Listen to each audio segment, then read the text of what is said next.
नमस्कार दोस्तों, स्वागत है आपका द हाउ मीडिया पर। दोस्तों, आज की इस वीडियो में बात करेंगे महतारी बंधन योजना का फॉर्म कैसे भर सकते हैं, इसके लिए क्या प्रोसेस रहेगा और आपको फॉर्म कहाँ से मिलेगा, सारी जानकारी इस वीडियो में बताने वाला हूँ। तो सबसे पहले आप इस वाले पेज पर आ जाइएगा। इसकी लिंक आपको डिस्क्रिप्शन में दी है, वहां से आप इस पेज पर आ जाएंगे। ये ऑफिशियल वेबसाइट है महतारी बंधन योजना की, जहाँ पर आपको यहाँ पर देख सकते हैं अभी कोई भी आवेदन करने के लिए यहाँ पर लिंक जारी नहीं किया गया है, क्योंकि इसके जो फॉर्म है वो फिर से शुरू किए गए हैं और वो सिर्फ और सिर्फ ऑफलाइन मोड में ही जारी किए गए हैं। आपको ऑनलाइन भरने का इसमें कोई भी विकल्प उपलब्ध नहीं है। तो फिर आपको फॉर्म कैसे भरना है, उसके लिए आपको देखिए यहाँ पर ये जो पेज है इस पर आ जाएगा। यहाँ पर आपको फॉर्म की डायरेक्ट लिंक मिल जाएगी। वो किस तरीके से मिलेगी, देखिए यहाँ पर आप थोड़ा स्क्रॉल करेंगे तो यहाँ पर आपको ऑनलाइन और ऑफलाइन दोनों ही तरीके से फॉर्म भरने की जो प्रक्रिया है वो यहाँ पर दी गई है। अगर ऑनलाइन आवेदन शुरू होते हैं तो आपको यहाँ पर ये वाली लिंक एक्टिवेट हो जाएगी, लेकिन अभी अप्लाई नहीं कर सकते हैं क्योंकि ऑनलाइन आवेदन शुरू नहीं हुए हैं। इसके अलावा यहाँ पर नीचे आप देख सकते हैं ऑफलाइन फॉर्म भरने के लिए आवेदन फॉर्म यहाँ पर दिया गया है। ये फॉर्म है जिसमें आपको अपनी सारी जानकारी भरनी होती है। इस तरीके से ये पूरा फॉर्म है। इसको कैसे डाउनलोड करेंगे आप, इसको डाउनलोड करने के लिए आप यहाँ से थोड़ा स्क्रॉल कीजिएगा। स्क्रॉल करने के बाद में देखिए यहाँ पर आपको दिखाई दे रहा होगा सीजी महतारी बंधन योजना फॉर्म पीडीएफ डाउनलोड, यानी कि आप यहाँ से इसको डाउनलोड कर सकते हैं। 3 लिंक दिए हैं, तीनों पर आप क्लिक करके आपको जो भी फॉर्मेट चाहिए, जिस भी तरीके का फॉर्म चाहिए वो यहाँ से आप डाउनलोड कर सकते हैं। इसके अलावा इसके नीचे ही आपको यहाँ पर शपथ पत्र का भी यहाँ पर लिंक दिया है, इस पर भी आप क्लिक करके इसको डाउनलोड करना है, क्योंकि जब आप फॉर्म भरते हैं तो आपको फॉर्म के साथ में शपथ पत्र भी देना होता है। मैं आपको बता देता हूँ, देखिए किस तरीके से आपके यहाँ सामने जो है यहाँ पर फॉर्म आएगा और आपको क्या क्या भरना है। देखिए यहाँ पर आप लिंक पर क्लिक करेंगे, इसके बाद में जो फॉर्म है वो आपके सामने इस तरीके से आ जाएगा। इसको आप प्रिंट आउट करा लीजिएगा। और देखिए इस तरीके से यहाँ पर फॉर्म आने के बाद में आपको कौन कौन सी जानकारी भरनी है, जैसे यहाँ पर आवेदन का स्थान, यहाँ पर दिनांक आ जाएगा, आपका तारीख, आवेदिका का प्रकार, यहाँ पर जो भी आपकी कैटेगरी है वो यहाँ पर सिलेक्ट कर लेंगे। विवाहित है, विधवा है या तलाकशुदा है, यहाँ पर लिख देंगे। इसके बाद में आवेदिका का नाम, जो भी आपके आधार कार्ड में नाम है वही लिखिएगा। अलग लिखेंगे तो फिर आपको फॉर्म रिजेक्ट हो सकता है और आगे नहीं बढ़ाया जाएगा। इसके बाद में पति का नाम, अगर यहाँ पति है तो यहाँ पर उनका नाम लिखेंगे, विवाहित है तो लिखेंगे, विधवा है तो स्वर्गीय करके यहाँ पर उनके नाम लिखेंगे। इसके अलावा यहाँ पर आवेदिका के पिता का नाम, आवेदिका की जन्म तिथि, देखिए जन्म तिथि भी आपको वही लिखनी है जो आपके आधार कार्ड में है। अगर आप अलग लिखेंगे तो फिर आपको वहां पर दिक्कत हो सकती है। इसके बाद में जन्म तिथि के सत्यापन के लिए आपको कौन से डॉक्यूमेंट लगाने हैं, इनमें से कोई भी डॉक्यूमेंट आपके पास है वो आपको यहाँ पर लगाना होगा। आपके पास जन्म प्रमाण पत्र है, पैन कार्ड है, आपका वोटर आईडी कार्ड है, तो फिर वो आप यहाँ लगा सकते हैं। याद रहे कि आपकी डेट ऑफ बर्थ एक जैसी होनी चाहिए, अलग अलग नहीं होनी चाहिए। अपनी जाति यहाँ पर लिखेंगे, उसके बाद में यहाँ पर वर्ग लिख देंगे, किस कैटेगरी से आते हैं, एसटी, ओबीसी, जनरल, जो भी है यहाँ पर लिख देंगे। उसके बाद में यहाँ पर अगर आप विशेष पिछड़ी जाति से आते हैं तो यहाँ पर हाँ या ना पर क्लिक कर दीजिएगा। इसके बाद में यहाँ पर जो भी यहाँ पर कैटेगरी है इसको आपको क्लिक करना है। अगर आपने हाँ क्लिक किया है तो इनमें से किसी पर भी आपको क्लिक करना होगा। इसके बाद में आपको यहाँ पर अपना स्थायी पता लिखना है। जो भी आपका पता है वो यहाँ पर आप लिखेंगे ब्लॉक पंचायत के अनुसार, और जो भी आपका वार्ड नंबर लगता है, ग्राम लगता है।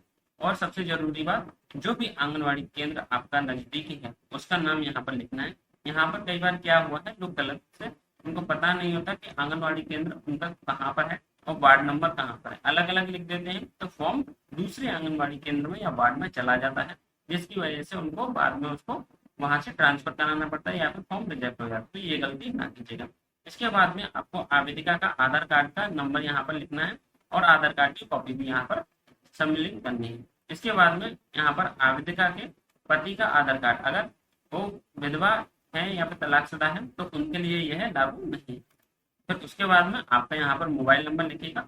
जो भी आपका फोन चालू हो, यानी कि जो नंबर है आपका आधार कार्ड से जुड़ा होता है वही यहाँ पर लिखिएगा, जिससे कि आपको जो भी अपडेट है वो मिलती रहे और बैंक की तरफ से भी आपको जो नोटिफिकेशन आते हैं योजना के तो वो आसानी से मिल जाए। इसके बाद में यहाँ पर आवेदिका के पैन कार्ड का नंबर यहाँ पर लिखेंगे। ये वैकल्पिक दस्तावेज है, इसको आप चाहें तो ना भी दें तो कोई बात नहीं। इसके बाद में यहाँ पर राशन कार्ड भी वैकल्पिक है, इसका आप चाहें तो दे सकते हैं, नहीं तो नहीं। इसके बाद में यहाँ पर पति का पैन कार्ड, ये भी वैकल्पिक है, इनमें से आपको कोई भी जानकारी अगर नहीं देना चाहते हैं या नहीं है तो वो आप यहाँ पर नहीं लिखिएगा।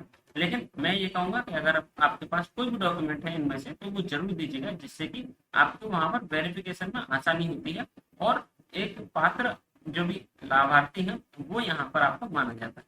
इसके बाद में यहाँ पर लिखा हुआ है, क्या आवेदिका के परिवार का कोई भी सदस्य भारत सरकार, राज्य सरकार, शासकीय विभाग या किसी भी सरकारी या स्थायी अस्थायी पर कार्यरत है? तो यहाँ पर आपको लिखना है हाँ या ना।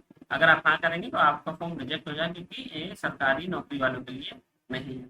इसके बाद में पेंशन भोगी है, तो यहाँ पर लिखेंगे अगर आपको कोई भी पेंशन मिलती है, कितनी मिलती है, योजना का नाम क्या, कौन सी पेंशन मिलती है, वो आपको यहाँ लिखनी है। और इसके अलावा इसी तरीके से ये जो फॉर्म है अगर आप भरते चलेंगे तो इसमें यहाँ पर आय करदाता है तो वो यहाँ पर लिखेंगे, अगर आप टैक्स भरते हैं, फॉर्म भरते हैं तो वो यहाँ लिखेंगे। इसके अलावा यहाँ पर लास्ट में आपको जो जानकारी देनी है वो बहुत ही इंपॉर्टेंट है, वो है बैंक खाते की जानकारी। ये जो है वही दीजिएगा जिसमें आपका मोबाइल नंबर जुड़ा हो, आधार कार्ड जुड़ा हो, बैंक डीबीटी इनेबल हो। अगर नहीं है तो फिर आप देखिए, हमने एक वीडियो बनाई है तो उसका आप देख लीजिएगा, उसमें आप आसानी से ये पता कर सकते हैं कि बैंक डीबीटी हमारा चालू है या नहीं है। नहीं है तो कैसे करें, और अगर उसमें दिक्कत आ रही है, कुछ जो एरर आ रहा है तो उसको कैसे सॉल्व करें, वो भी आपको उस वीडियो में बता दिया है स्टेप बाय स्टेप आसानी से। तो घर बैठे ही उसको आप इनेबल भी कर सकते हैं, आपको बैंक जाने की भी जरूरत नहीं है। यहाँ पर जो भी जानकारी दे बैंक खाते की वो वही देना जो सही हो। बैंक पासबुक में 2 बार 3 बार यहाँ पर क्रॉस चेक कर लीजिएगा, क्योंकि एक बार ये चले जाते हैं गलत तो फिर आपको बार बार आंगनबाड़ी केंद्र या फिर जो फॉर्म भरने के कैंप है वहां पर चक्कर लगाने पड़ेंगे। IFSC कोड, बैंक का नाम, ये सब जानकारी ब्रांच के अनुसार सही तरीके से लिखिएगा। उसके बाद में जो भी डॉक्यूमेंट आपने लगाए हैं वो सारे यहाँ पर टिक करने हैं, कौन कौन से डॉक्यूमेंट लगाए हैं, और फिर यहाँ पर पता यहाँ पर शॉर्ट में लिखना है, तारीख लिखनी है और अपने यहाँ पर साइन करने हैं।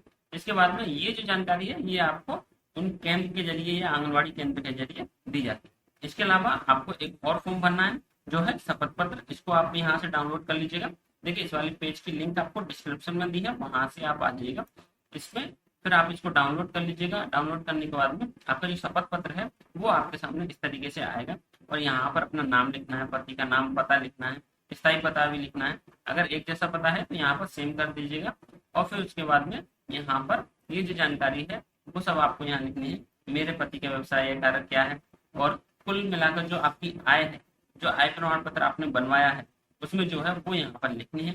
उसके बाद में यहाँ पर आपको साइन करने हैं, गवाह के हस्ताक्षर यहाँ पर करवाने हैं। कोई भी आपको जानकार हो गाँव में वो यहाँ पर लिखवा सकते हैं, उनका नाम, पता, और यहाँ पर अपना नाम और पूरा पता, और अपने साइन करवाएंगे, यहाँ गवाह के हस्ताक्षर करवाएंगे। इस तरीके से आपका ये शपथ पत्र भी भर जाएगा, और इन दोनों फॉर्म को आपको भर के आंगनबाड़ी केंद्र में जमा कर देना है। इस वक्त जो फॉर्म है वो आंगनबाड़ी केंद्र के जरिए ही भरवाए जा रहे हैं। 31 अगस्त तक आपको ये फॉर्म है भरवाए जा रहे हैं। हो सकता है आगे इसकी डेट बढ़ जाए, इसके लिए आप हमारे चैनल को चेक करते रहिएगा, जो भी अपडेट होगी वो आपको मिल जाएगी। तो पूरी जानकारी आप इस वाले पेज से आसानी से डाउनलोड भी कर सकते हैं, स्टेप बाय स्टेप जो प्रक्रिया है उसको भी देख सकते हैं। तो आशा है दोस्तों आपको ये जानकारी पसंद आई होगी। ऐसी ही जानकारी और अन्य सरकारी योजनाओं की अपडेट के लिए हमारे चैनल को सब्सक्राइब जरूर कीजिएगा। यह जानकारी पसंद आई हो तो अपने दोस्तों के साथ शेयर जरूर कीजिएगा। धन्यवाद।